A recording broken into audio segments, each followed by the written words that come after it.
کی حاضرین مجلس، سب تعریفیں اس رب کائنات کے لیے جو ہمارا خالق ہے، جو ہمارا مالک ہے، جو ہمارا رازق ہے۔ لاکھوں کروڑوں درود و سلام آقا دو جہاں سیدنا سرور کائنات حضرت محمد صلی اللہ علیہ وآلہ وسلم کی ذات اقدس پر۔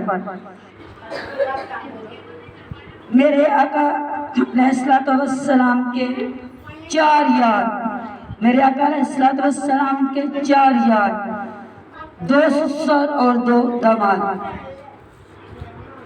الحمدللہ رب العالمین، آج جو مقدس مجلس سجائی گئی ہے، اس مجلس میں ہم پاکیزہ ہستیوں کا ذکر کریں گے، جو پاکیزہ نفوس ہیں، جن کے نفس پاک ہیں، جن سے غلطی سرزد نہیں ہوتی۔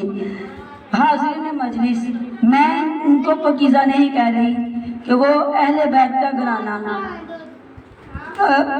پیارے بچوں، میرے سونے بچوں، بات کو غور سے سننا ہے، ہم بہت پاک ہستیوں کا ذکر کر رہے ہیں۔ جی، ان ہستیوں کو میں پاک نہیں کہہ رہی، ان کو اللہ کا قرآن پاک کہہ رہا ہے۔ آیت تطہیرہ اللہ تعالیٰ نے قرآن مجید میں نازل کی ہے، اس میں یہ ہمیں بتایا گیا ہے کہ اہل بیت معصوم ہیں، یعنی کہ اہل بیت پاک ہیں۔ اہل بیت پاک کیوں ہوتا ہے؟ یہ اہل بیت کی شان ہے۔ اللہ تعالیٰ نے ان سے کوئی غلطیاں سرزد نہیں کروائی، وہ ہر غلطیوں سے پاک ہیں، ہر غلطیوں سے معصوم ہیں۔ اب اہل بیت کون ہیں؟ اہل بیت میں ہم پانچتن کے گھرانے کو لیتے ہیں، ٹھیک ہے؟ اہل بیت میں ہم ازواج مطہرات کو لیتے ہیں، آقا علیہ السلام کی تمام جو ان کی ازواج تھیں، ان کی بیویاں